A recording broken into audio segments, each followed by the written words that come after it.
O Caminho a Cristo, capítulo 11. O privilégio de falar com Deus.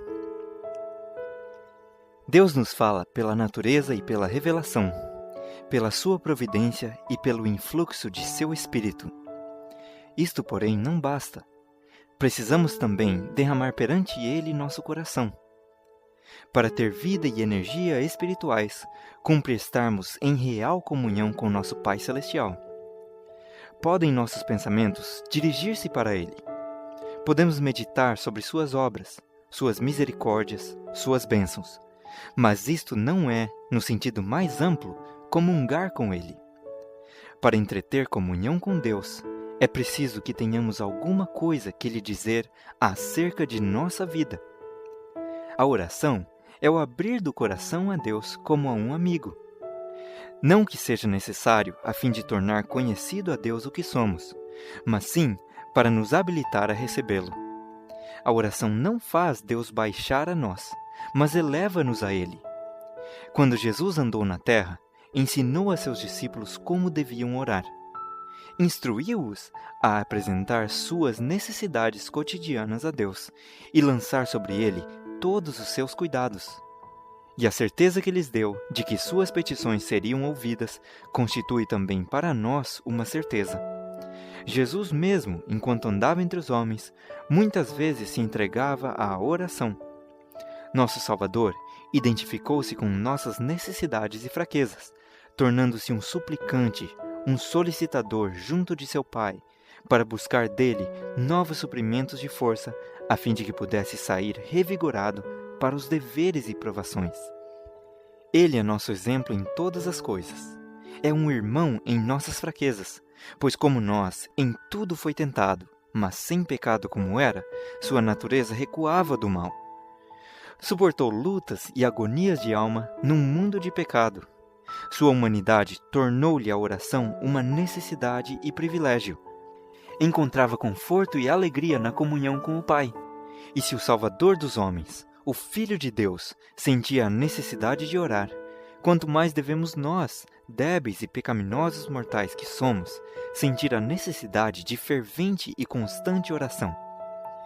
Nosso Pai Celestial está desejoso de derramar sobre nós a plenitude de suas bênçãos. É nosso privilégio beber livremente da fonte de seu ilimitado amor. Como é de admirar, pois, que oremos tão pouco? Deus está pronto para ouvir a oração sincera do mais humilde de seus filhos, e contudo há tanta manifesta relutância de nossa parte para tornar conhecidas a Deus nossas necessidades.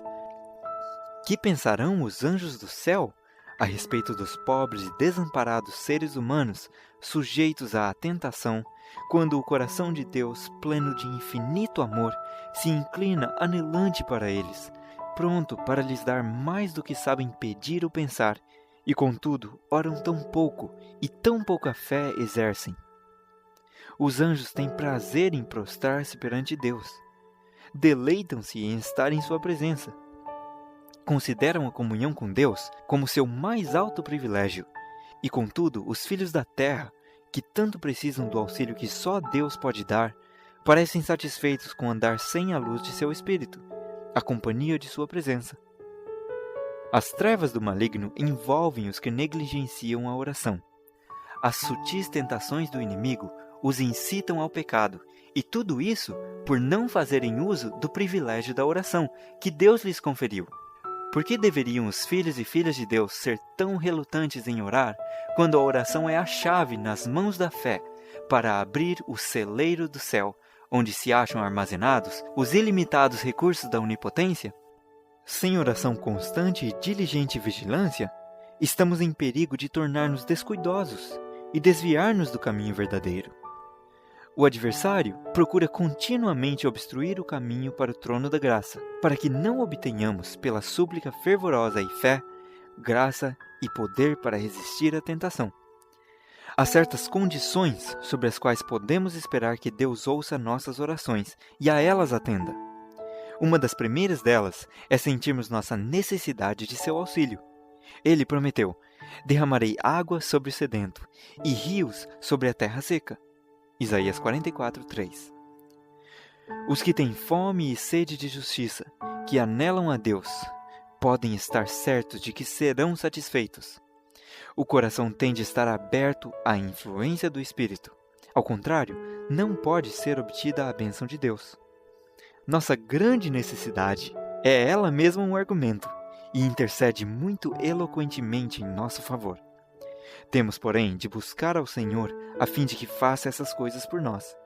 Diz ele: pedi e dar-se-vos-á. Mateus 7,7.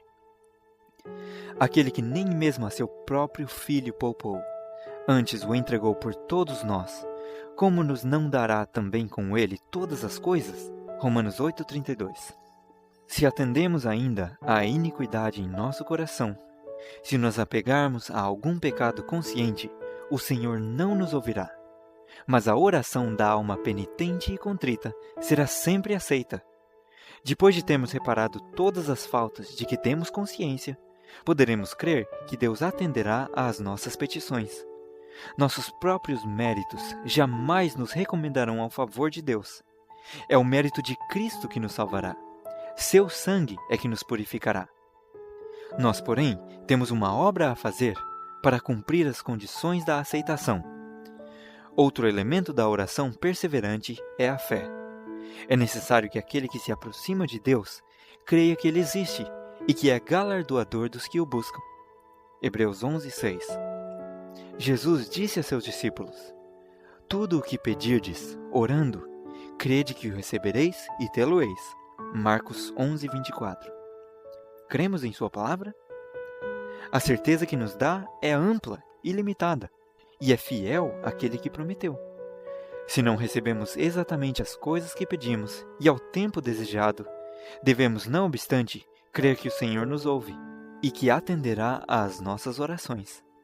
Somos tão falíveis e curtos de vista que às vezes pedimos coisas que não nos seriam uma bênção, e nosso Pai Celestial amorosamente nos atende às orações, dando-nos aquilo que é para o nosso maior bem, aquilo que nós mesmos desejaríamos se com vistas divinamente iluminadas pudéssemos ver todas as coisas tais como elas são na realidade. Quando nossas orações ficam aparentemente indeferidas, devemos apegar-nos à promessa, pois virá por certo a ocasião de serem atendidas, e receberemos a bênção de que mais carecemos. Mas pretender que a oração seja sempre atendida exatamente do modo e no sentido particular que desejamos é presunção. Deus é muito sábio para errar, e bom demais para reter qualquer benefício dos que andam sinceramente. Não receeis, pois, confiar nele, ainda que não vejais a resposta imediata às vossas orações. Apoiai-vos em sua segura promessa, pedi e dar-se-vos-á.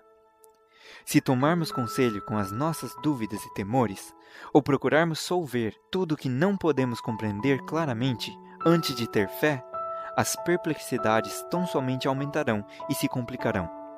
Mas se chegarmos a Deus, convencidos de nosso desamparo e dependência, tais quais somos, e com humilde e confiante fé fizermos conhecidas nossas necessidades àquele cujo conhecimento é infinito e o qual tudo vê na criação, governando a todas as coisas por sua vontade e palavra, Ele pode atender, e atenderá ao nosso clamor, e fará a luz brilhar em nosso coração.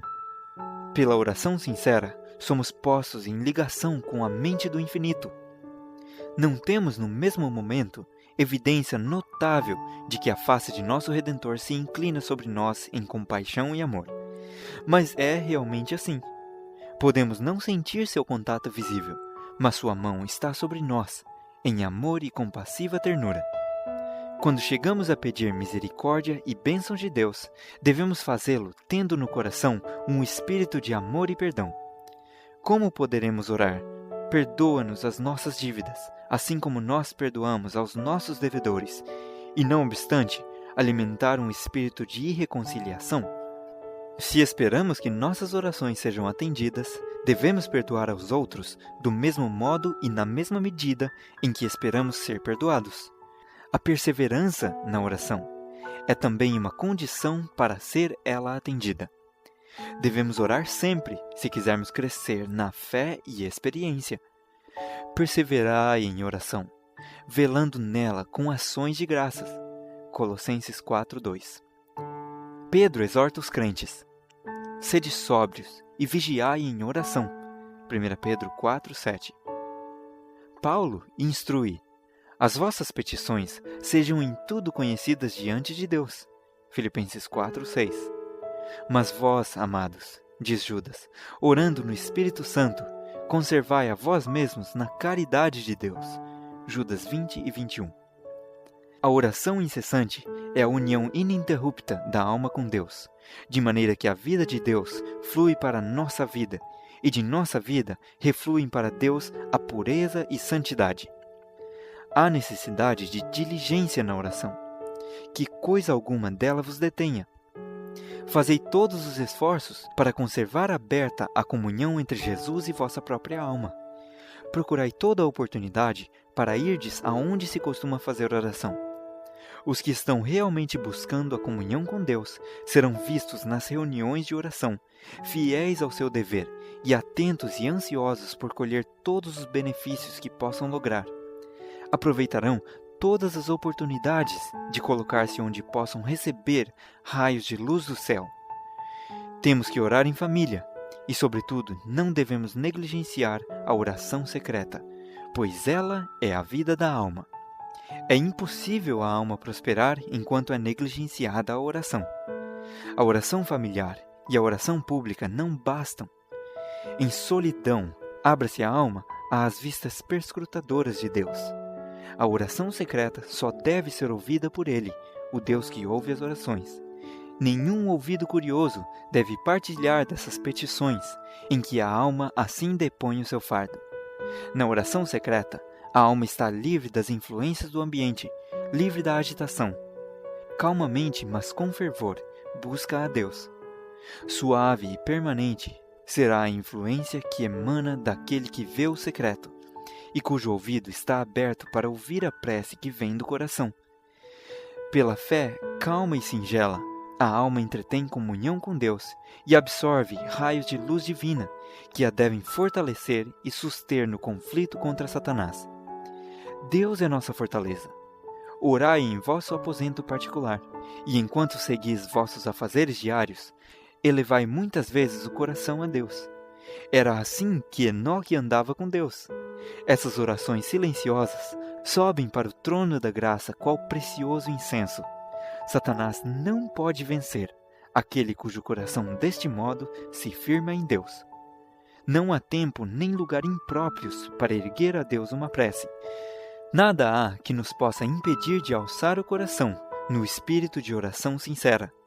Entre as turbas de transeuntes na rua, em meio de uma transação comercial, podemos elevar a Deus um pedido, rogando a direção divina, como fez Neemias quando apresentou seu pedido perante o rei Artaxerxes. Onde quer que nos encontremos, podemos entreter comunhão íntima com Deus. Devemos ter constantemente aberta a porta do coração, erguendo sempre a Jesus o convite para vir habitar nossa alma como hóspede celestial. Ainda que nos achemos numa atmosfera maculada e corrupta, não lhe somos forçados a respirar os miasmas, mas podemos viver no puro ambiente do céu. Podemos cerrar todas as portas a imaginações impuras e pensamentos profanos, erguendo nossa alma à presença de Deus por meio de sincera oração. Aquele cujo coração se acha aberto para receber o auxílio e a bênção de Deus, há de viver numa atmosfera mais santa do que a da terra, tendo constante comunhão com o céu. Precisamos ter, acerca de Jesus, uma visão mais nítida, bem como mais ampla compreensão do valor das realidades eternas. O coração dos filhos de Deus se tem de encher de beleza e santidade, e para que assim seja, devemos procurar a divina revelação das coisas celestiais. Que nossa alma se dilate e eleve, a fim de que Deus nos possa proporcionar um hausto da atmosfera celeste. Podemos nos conservar tão achegados a Deus, que em cada inesperada provação, nossos pensamentos para Ele se volvam tão naturalmente como a flor se volta para o sol. Exponde continuamente ao Senhor vossas necessidades, alegrias, pesares, cuidados e temores. Não o podeis sobrecarregar, não o podeis fatigar. Aquele que conta os cabelos de vossa cabeça não é indiferente às necessidades de seus filhos, porque o Senhor é muito misericordioso e piedoso. Tiago 5,11. Seu coração amorável se comove ante nossas tristezas, ante a nossa expressão delas. Levai-lhe tudo quanto vos causa perplexidade. Coisa alguma é demasiado grande para ele, pois sustém os mundos e rege o universo. Nada do que de algum modo se relacione com a nossa paz é tão insignificante que o não observe. Não há em nossa vida nenhum capítulo demasiado obscuro para que o possa ler. Perplexidade alguma, por demais intrincada, para que a possa resolver.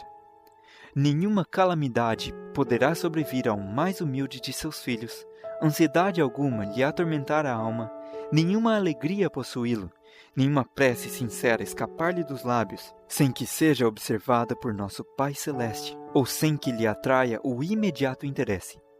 Ele sara os quebrantados de coração e liga-lhes as feridas. Salmo 147:3. As relações entre Deus e cada pessoa são tão particulares e íntimas, como se não existisse nenhuma outra por quem Ele houvesse dado seu bem-amado Filho. Jesus disse: Pedireis em meu nome, e não vos digo que eu rogarei por vós ao Pai, pois o mesmo Pai vos ama. João 16:26-27. Eu vos escolhi a vós, a fim de que tudo quanto em meu nome pedirdes ao Pai, Ele vos conceda. João 15:16. Orar em nome de Jesus, porém, é mais do que simplesmente mencionar-lhe o nome no começo e fim da oração. É orar segundo o sentimento e o Espírito de Jesus. Ao mesmo tempo que lhe cremos nas promessas, descansamos em sua graça e fazemos suas obras. Deus não pretende que nos tornemos eremitas ou monges, que nos afastemos do mundo a fim de nos consagrar a práticas de piedade. Nossa vida deve ser tal como foi a de Cristo. Dividir-se entre o monte da oração e o convívio das multidões.